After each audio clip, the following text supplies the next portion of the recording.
Tyron Woodley says preparing to box Anderson Silva has reignited a level of focus and intensity he has not felt since his days as UFC welterweight champion. He explains that Silva was never someone he imagined competing against because they're never in the same weight class, but he always held a deep respect for him. In Woodley's view, Silva represented everything pure about martial arts, a fighter who never needed trash talk and allowed his actions to speak for themselves. He considers Silva one of the greatest fighters in MMA history, and says that respect has made this matchup especially meaningful. Woodley reveals that after stepping away from high-level competition, he began questioning what he still wanted from combat sport. He returned to training without a signed fight, pushing himself through intense sessions, similar to a real training camp, just to test his level and rediscover his passion. To his surprise, he realized he had not trained that hard since preparing for world championship fights. Those moments brought back memories of his longtime coach, Duke Roufus, who had passed away,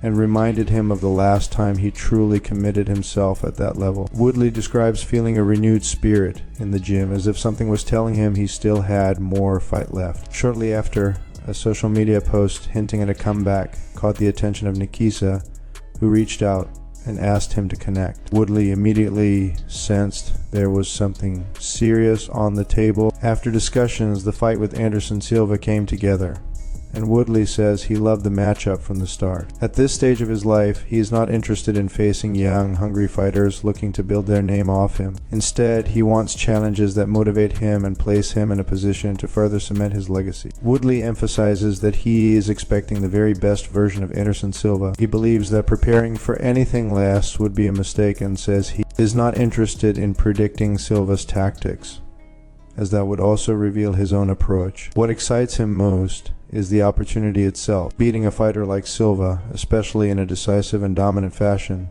would be a career-defining victory. Woodley notes that combat sports have a short memory, and a powerful win over a legend can quickly overshadow past setbacks. For him, this fight is about legacy, motivation, and proving that he still belongs on the biggest stage. Paddy Pimblett has made his stance clear on the proposed boxing matchup between Jake Paul and Anthony Joshua, and he does not believe Jake Paul has any realistic chance of winning. Pimblett describes the idea of the fight as unbelievable and struggles to understand how Paul can seriously think he belongs in the ring with a heavyweight of Joshua's caliber. From Pimblett's perspective, the physical disparity alone makes the matchup one-sided before a punch is even thrown. He points directly to the size and strength difference, emphasizing that Anthony Joshua is a fully developed heavyweight boxer who has competed at the highest level of the sport. Pimblett notes that Joshua's power, reach, and overall presence in the ring create an enormous challenge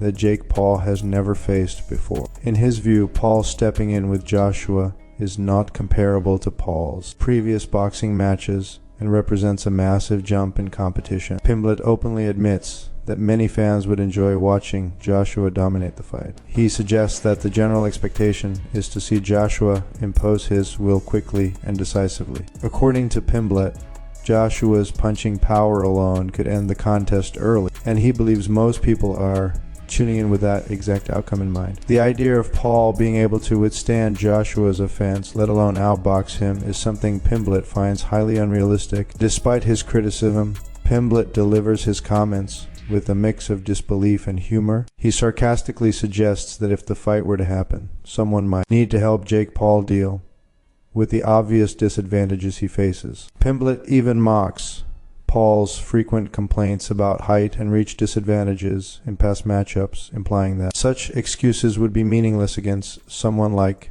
Joshua, who naturally possesses every physical advantage. Overall, Pimblett frames the potential fight as a mismatch that heavily favors Anthony Joshua.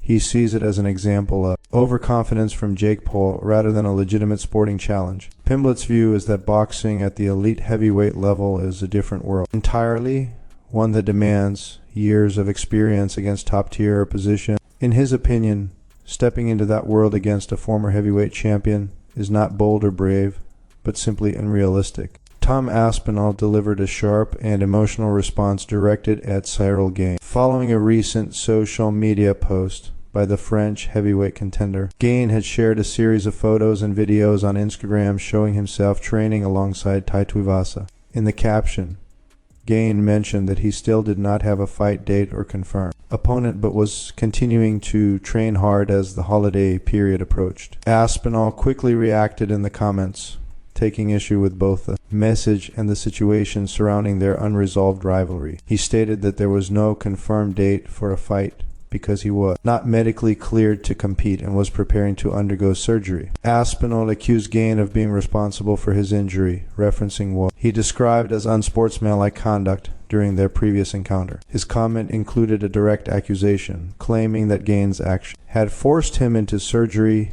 and delayed his return to competition. In his message, Aspinall made it clear that his absence from the cage was not due to a lack of willingness to fight. Instead, he emphasized that his recovery and medical clearance were the only obstacles preventing the matchup from being scheduled. He expressed frustration at the narrative implied by Gane's post, suggesting that it overlooked the reality of his current condition and the circumstances that led to it. Aspinall's comment was written in an aggressive and confrontational tone, promising that once he recovered, he intended to return and settle the matter decisively inside the cage. The language he used reflected both lingering anger and a strong sense of unfinished business between the two heavyweights. His remarks immediately drew attention from fans, who began circulating screenshots and discussing the escalating tension between the fighters. Shortly after being posted, Aspinall's comment was removed from the Instagram thread. It remains unclear whether Aspinall deleted the comment himself or if Ciryl Gane chose to hide or remove it from the post. Regardless of how it was taken down,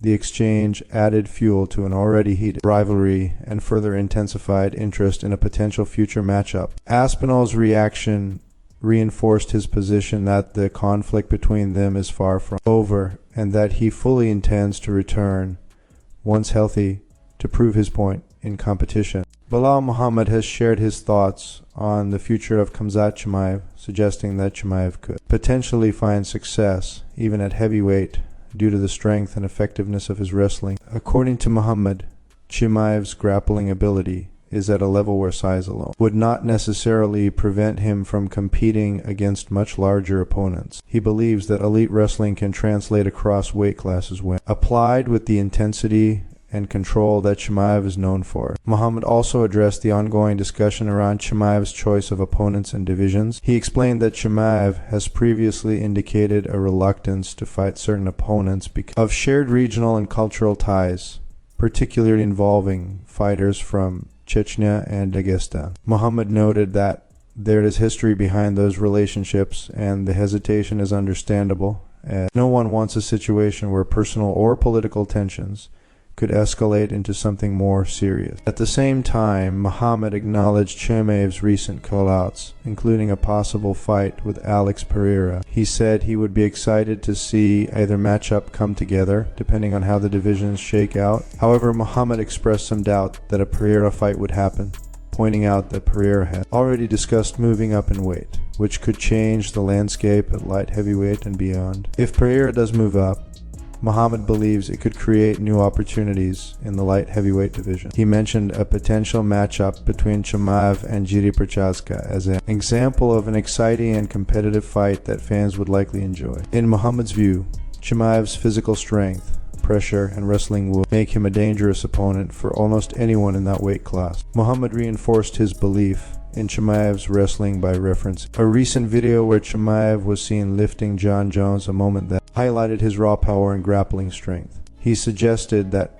feats like that show why Chimaev could theoretically move up even to heavyweight if he chose to do so. Ultimately, Muhammad admitted that the situation remains uncertain, as Chimaev has not made any definitive public statements about his next move. Still, he emphasized that the history between different teams and regions runs deep, making Chimaev's decisions understandable and adding another layer of complexity to his future in the sport. Manel Kepe explained why he believes he deserves the next flyweight title shot following his first-round knockout victory at UFC Vegas 112. Speaking on the Believe You Me podcast with Michael Bisping, Cape reflected on his recent performance and laid out what he sees as the strongest case in the division for challenging Joshua Van for the championship. Cape began by addressing the circumstances that allowed Joshua Van to rise in the rankings, pointing out that an injury sidelined him earlier in the year and opened the door for others to take opportunities that would not have existed otherwise. He acknowledged that Van capitalized on that moment and did his job, giving him credit for stepping up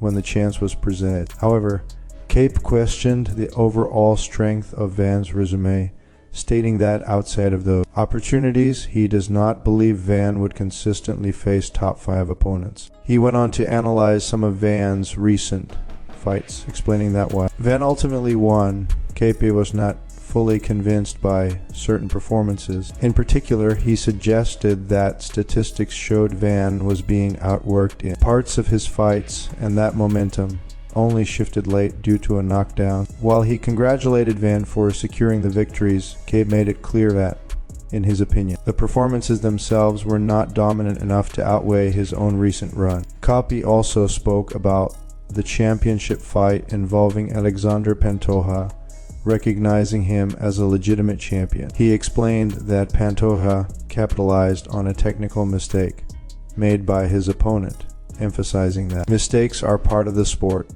and champions are defined by their ability to take advantage of them. While he noted that the best man may not always win on the night due to such errors, he made it clear that Pantoja earned his title and deserves full respect. Turning back to his own case, Cape highlighted the way he has been dismantling high-level opponents. He pointed out that he made a respected contender look easy, someone who had gone toe-to-toe with elite fighters and defeated former champions. Cape emphasized that these results speak louder than words and that his performances have built the strongest narrative in the division. According to Cape, the manner in which he predicted and delivered his latest victory should remove any doubt about his readiness. He concluded by saying that his recent actions inside the cage explain everything, and that he should not even need to justify why he deserves the next title shot, as his performances have already done that for him.